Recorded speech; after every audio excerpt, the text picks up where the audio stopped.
Shalom Leikulan, Shavelim, que o Eterno seja louvado. Nós vamos falar sobre a Menorá e Yeshua. Existe alguma relação nas Escrituras a respeito do símbolo da Menorá e o nosso Messias, Yeshua? É o tema que nós vamos ver hoje. O texto na íntegra que revela a mensagem e a criação da Menorá é esse aqui. Também farás um candelabro de ouro batido se farás este candelabro. O seu pé, as suas hastes, os seus copos, os seus botões, as suas flores são do mesmo. E dos seus lados sairão 6 hastes, 3 hastes do candelabro de um lado dele e 3 hastes do outro lado dele, de forma igual, simétrica, né? Numa haste haverá 3 copos de modo de amêndoas, um botão e uma flor, e 3 copos de modo de amêndoas na outra haste, um botão e uma flor. Assim serão as 6 hastes que saem do candelabro. Mas no candelabro mesmo haverá 4 copos de modo de amêndoa. O candelabro mesmo é esse aqui do meio, tá, irmãos?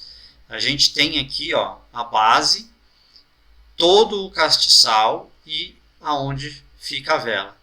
Os outros são ligados e dependentes a esse único candelabro, na verdade. Ok? Porque ele é uma peça única. Ele está aqui como único e os demais só são ligados a ele. Se você corta essa parte aqui, é como se fosse um ramo quebrado da árvore. Ele não tem serventia e também não é sozinho, ele não é nada, não significa algo. Mas se você cortar esses 3 e os outros 3 e deixar só o do meio sozinho é um candelabro, tá vendo? Mas o candelabro mesmo, por isso a expressão divina aqui, haverá 4 copos de modo de amêndoa, com seus botões e com suas flores, e um botão debaixo de 2 hastes que saem deles, e ainda um botão debaixo das 2 outras hastes que saem dele. Assim se fará com as 6 hastes que saem do candelabro. Os seus botões e as suas hastes serão do mesmo. Tudo será uma só peça, obra batida de ouro puro. Também lhes farás 7 lâmpadas, as quais se acenderão para iluminar de fronte dele. Ficava lá iluminando dentro do santuário. Os seus cortadores de pavios e os seus apagadores serão de ouro puro. De 1 talento de ouro puro os farás com todos estes vasos. Atenta, pois, que faças conforme ao seu modelo que te foi mostrado no monte. Tremendo, né, amados? O Eterno, então, descreve aqui como será feito o símbolo da sua revelação à humanidade. Não é uma invenção da imaginação humana, não é o homem que bola um logotipo para a sua congregação, não. O Eterno dá os detalhes de como deve ser feito e o modelo para que ele pudesse visualizar. Foi mostrado esse modelo. Então isso é algo divino. Nossos sábios com certeza sabem que em cada detalhe desse objeto tem revelações. Não só na Torá de Moshe, mas principalmente na Torá Hassod, que é o nível dos mistérios, o nível do segredo revelando as coisas mais profundas das verdades divinas. E é isso que nós vamos tentar estudar aqui hoje.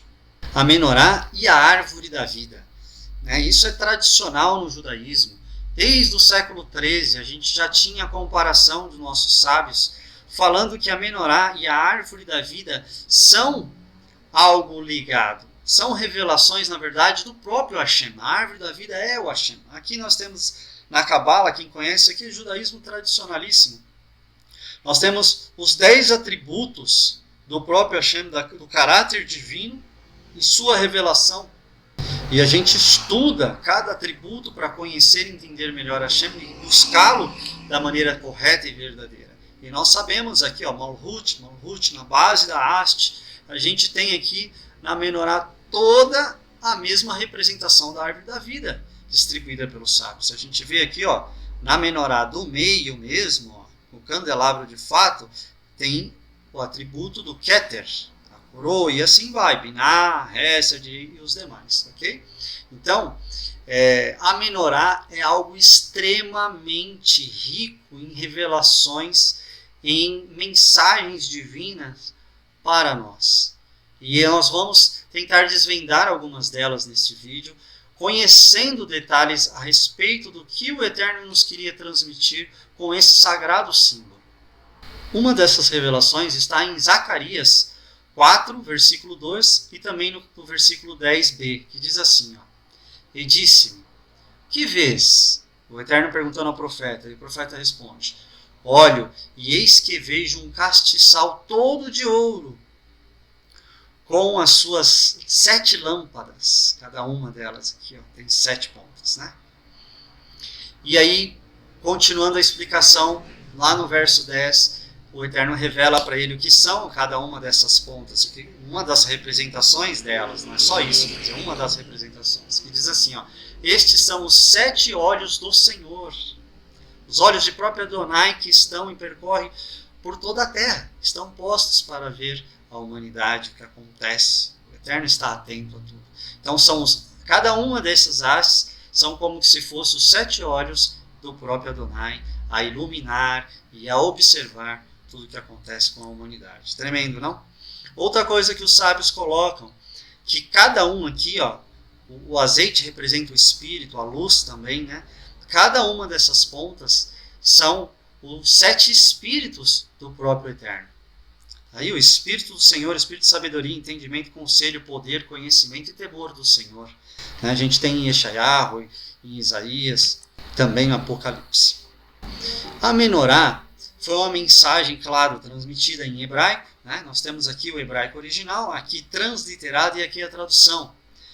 Quando o Eterno fala, e 6 ramos, né, os juncos, saem dos seus lados, 3 para um lado, 3 para o outro certinho, o que os sábios notam como um sinal para estar, quem sabe, codificando outras verdades mais profundas da revelação divina, é que no mesmo livro de Shemot, o livro de Êxodo, no capítulo 37, verso 18, repete o mesmo versículo, idêntico, pode ver aqui, o versículo completo. Eu coloquei essa parte aqui porque nós vamos usar, mas o versículo completo, todo ele é idêntico, do começo ao fim, inteirinho. Mas os nossos sábios sabem que o 4 é um número que abre portais. Nós sabemos pela Gemátria que o 4 significa porta mesmo. Ele é um portal de acesso ao próprio Eterno. E assim os sábios fizeram então. Pegaram exatamente o número 4. Pegaram as 4 primeiras palavras desse verso, que mostra a criação da menorá, e compararam com o verso que o Eterno repete no livro à frente. Pegando também os 4. E fizeram a gemátria. Fizeram o cálculo. Olha o que os nossos sábios descobrem. Está aqui, Vav 6, Shin 300, Shin 300, Rei 5, Kaf 100, Nun 50, Yud 10, Men 40, Yud 10, Tzadik 90, Aleph 1, Yud 10, Men 40. Men de novo, aqui é Men final, né? Men de novo 40, Tzadik 90, Dalet 4, Yud 10 e Rei 5. Somas tudo, tem esses totais, vai somando. Eles chegaram então ao total de 1111. E como estavam nos 2 versos, eles colocaram mais uma vez 1111. Por que não fizeram mais? Porque eles queriam um resultado no cálculo que tivesse 7 algarismos. Exatamente um para cada ponta da menorá, do objeto santo sagrado do Altíssimo. Então, nossos sábios fizeram 1111 dessa frase que indicava com as 4 primeiras palavras, vezes 1111 da outra frase. E eles obtiveram, olha que coisa linda, um resultado de 7 algarismos como eles queriam. Esse número descreve graficamente a menorá, diz os nossos sábios. São 7 algarismos, sendo que o do meio é único. Os das extremidades são iguais, 1 e 1. Os 2 lados são iguais, 2 e 2. E os mais próximos do centro, que é o único, que é o 4, são iguais também, que é 3 e 3. Tudo simétrico. Então, a perfeição da matemática, da ciência matemática, revelando mistérios das Escrituras. Então os sábios colocam aqui na menorá. E por que o 4 é o mais importante? Porque é o portal. O 4 é o próprio castiçal mesmo, de fato. E quem é o 4? Nós temos uma história linda nas Escrituras que diz assim, ó: há uns homens judeus, Sadraque, Mesaque e Abidnego. Estes homens, ó rei, não fizeram caso dos teus deuses, não servem nem adoram a estátua de ouro que levantaste. Falou Nabucodonosor: é de propósito que vós não servis aos meus deuses, nem adorais a estátua de ouro que eu levantei? Responderam Sadraque, Mesaque e Abidnego e disseram: fica sabendo, ó rei, que não serviremos a teus deuses, nem adoraremos a estátua de ouro que levantaste. Ou seja, guardaremos a Torá.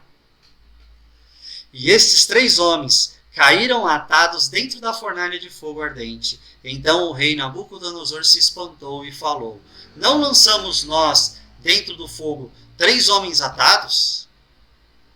Eu, porém, vejo 4 homens soltos que andam passeando dentro do fogo sem sofrer nenhum dano. E o aspecto do quarto, aleluia, é semelhante ao Filho do Homem, Baruch Hashem.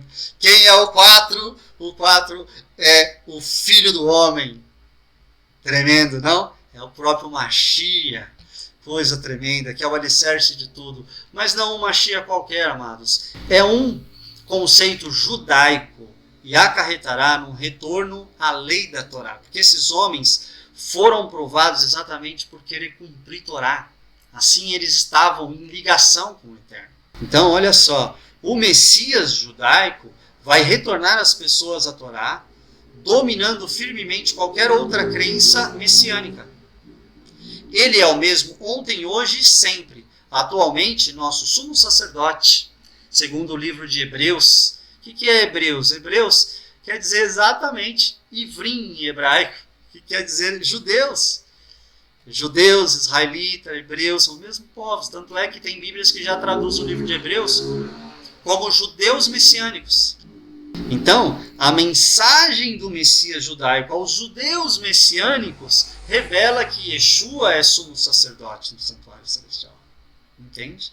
Então, tudo tem um porquê, tudo está ligado à nação de Israel e ao caráter judaico das Escrituras Sagradas. Isso não pode ser perdido.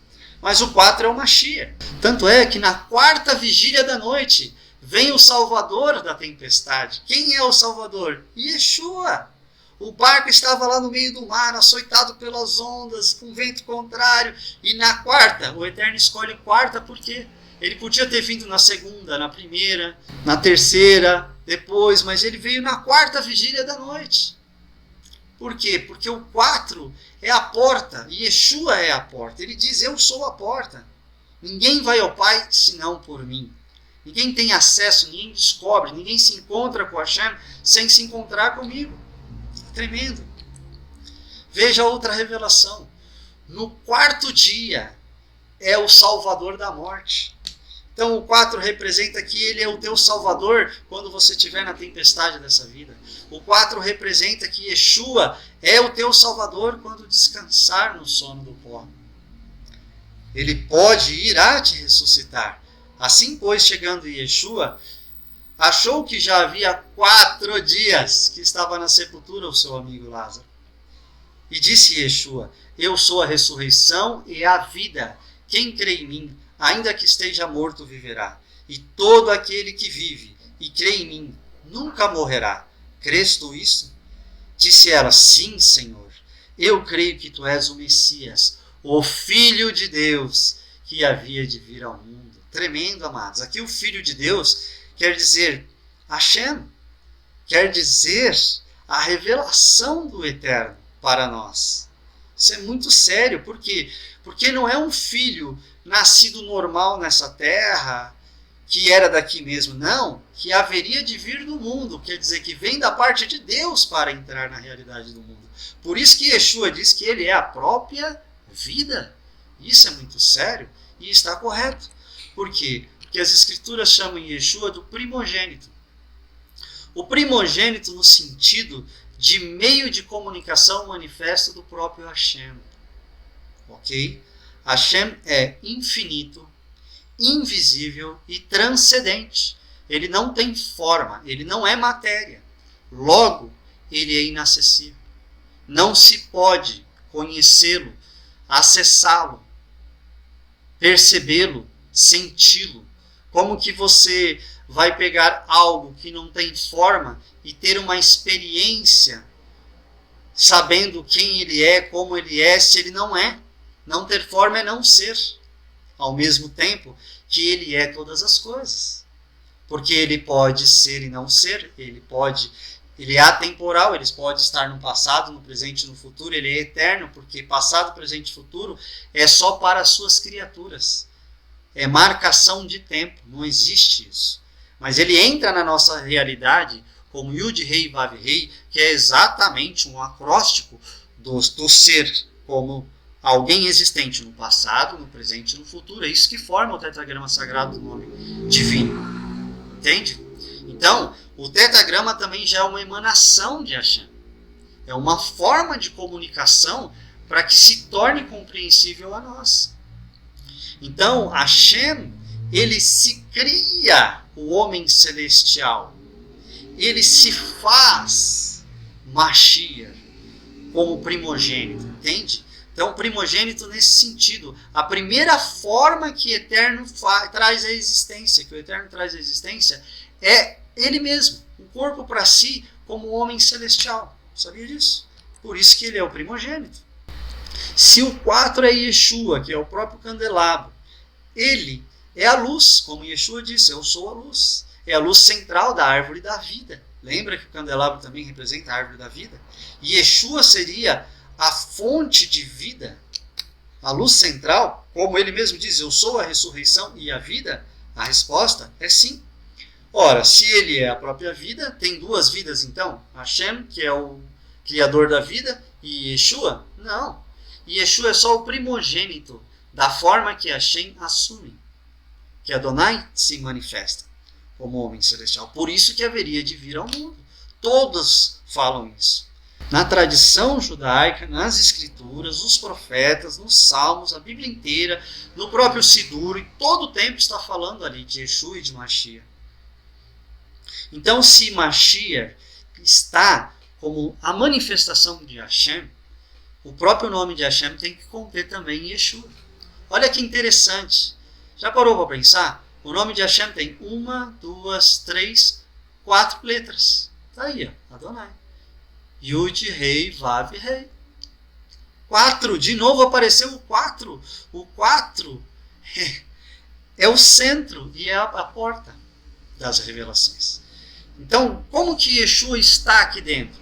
Um dos meios de fazer a gemátria é também a utilização daquilo que a gente chama de acróstico. Toda vez que uma frase traz as primeiras letras da frase uma mensagem de uma palavra harmoniosa, simétrica, que traz um significado claro e que condiz com as escrituras e as revelações dos profetas, é entendido pelos sábios de Israel como uma inspiração divina do nível dos segredos, trazendo a mensagem para nós. Torá Hassod. E veja o que a Torá Hassod revela no nome de Hashem, que o 4, que é Yeshua, está contido nesse portal aqui. Veja, ele, o próprio Eterno, se faz homem. Olha que interessante. Os sábios colocaram em ordem encaixada as letras, e nós temos então, no nome de Hashem, Yud, Rei, Vav, Rei, um homem formado. De novo 4. E o 4 é a cabeça. Olha que coisa tremenda, né? Adonai é o homem celestial. Ok? É o primogênito da criação. E nesta forma de homem celestial, ele fala. Por que ele fala? Só o homem fala, os animais não falam, porque ele tinha tomado uma forma de homem. Ok? Por isso ele chama a existência. Ele fala, haja luz, e houve luz. E assim ele vai criando o universo. Qual é essa forma que os sábios mostram? É Adam Kadmon. É o modelo, inclusive, que foi feita a imagem e a semelhança desse modelo, Adam Kadmon, o próprio Adão no Éden. Ok? Adão é uma pessoa, Adam Kadmon é outra, é o próprio Hashem. Entende? E Yeshua é visto como esse homem celestial. Ele é o cabeça. As escrituras falam que em Yeshua está a mente de Adonai. Está entendendo? Yeshua é um com Adonai em todos os níveis de revelação das escrituras. Ele está sempre ligado dentro de Hashem, nas entranhas de Hashem. É como se as moléculas, o DNA de Hashem e o DNA de Yeshua fosse um só. Se você pega, coloca ali num laboratório para olhar no microscópio, você vai ver que é a mesma pessoa. Mesma carga genética, tudo idêntico. Entende? Se você pega aquelas células e vai ver os espíritos que estão contidos ali dentro, você vê que é o mesmo espírito que habita em Hashem. O espírito de Hashem habita aquela célula. Logo, Yeshua é Hashem. Está entendendo? Isso é tremendo demais. Então vamos ver o que mais codifica no nome sagrado, como eu falei, na questão de acróstico. Olha só. Yud, Yeshua. Depois você tem o rei. Ha-Notzri. Depois você tem o Vav, Vemeler. E depois você tem de novo o rei Ha-Yehudim. Olha a frase que forma, Baruch Hashem. Yeshua Ha-Notzri, Vemeler Ha-Yehudim. Tradução: Yeshua de Nazaré, o rei dos judeus. Baruch Hashem. O nome de Hashem revela que Yeshua de Nazaré é o rei dos judeus. Só haverá um rei em Sião reinando no Tikkun Olam. E o nome desse rei é Yeshua de Nazaré, o rei dos judeus. Não haverá Yeshua e mais Hashem. Hashem não vai ter a forma de um ancião de cabelo branco, ou alguma outra forma física, ou quem sabe de glória, da Shekinah. Aliás, eu desconheço em algum texto rabínico ou alguma mensagem falando do Tikkun Olam, da forma física de Hashem, como ela estaria ali, exceto através de Mashiach e Yeshua, que é codificado no seu próprio nome. Tremendo, né? O que mais? Os acrósticos em nível Hassod, né, da Torá, dos segredos que revelam as verdades bíblicas, confirmando todas as escrituras dos Talmidins de Yeshua. Não para por aí, diz mais a revelação, olha só. Yeshua, Hamashia, Verua, Hakodesh. Que tremendo, hein? Yeshua, Hamashia, Verua, Hakodesh. O que quer dizer? Traduzindo, Yeshua, o Messias e o Espírito Santo. O nome de Hashem revela que o próprio Yeshua é o Espírito Santo, que o Espírito Santo é Yeshua. Yeshua é o Messias, e o Messias é aquele que é o detentor do Espírito de Hashem. Tremendo, não é? É algo divinamente inspirado. E Apocalipse fala disso. Capítulo 5, verso 6, diz, então vi no meio do trono os 4 seres viventes, entre os anciões de pé, um cordeiro, é Yeshua, como tendo sido morto, que tinha 7 chifres, bem como 7 olhos, que são os 7 Espíritos de Deus enviados sobre toda a terra. 7, os olhos, diz o profeta Zacarias, do Eterno, são 7 olhos sobre toda a terra. Mas aqui, Yohanan, no Apocalipse, diz que Yeshua, o Cordeiro, é aquele que tem os 7 olhos do candelabro também, e os 7 Espíritos do Deus vivo, que os rabinos falam que é cada um deles aqui no candelabro, entende? Isso é confirmado por Yeshayahu. Eu sou menos que Yeshayahu. Yeshayahu é muito mais judeu do que eu. E olha o que diz Isaías, o que ele profetizou. Diz aqui, Isaías vai mais longe e profetiza que os 7 Espíritos de Deus representam o próprio Yeshua, o qual manifestaria em carne as 7 características do servo do Senhor, servo de Adonai. Do tronco de Jessé sairá um rebento, e das suas raízes um renovo. Repousará sobre ele o Espírito de Adonai, o Espírito de sabedoria, de entendimento, o Espírito de conselho, o Espírito de fortaleza, e o Espírito de conhecimento e de temor do Senhor. Tremendo, não é? O próprio Yeshayahu fala dos 7 Espíritos divinos, aqui então representado como sendo manifesto em carne na pessoa de Mashiach, o rei dos judeus. Maravilhoso, não? Então a conclusão que nós temos é que a Menorá, em todo o nível Sod, ela é o próprio Yeshua. Yeshua é a árvore da vida, Yeshua é a menorá, Yeshua é a luz central do mundo que ilumina todo ser, que quer conhecimento espiritual e real das Escrituras. Baruch Hashem. Louvado seja o Eterno que revela essas coisas misteriosas das Escrituras a nós que cremos no Mashiach Yeshua. Baruch Hashem. Shalom, shalom.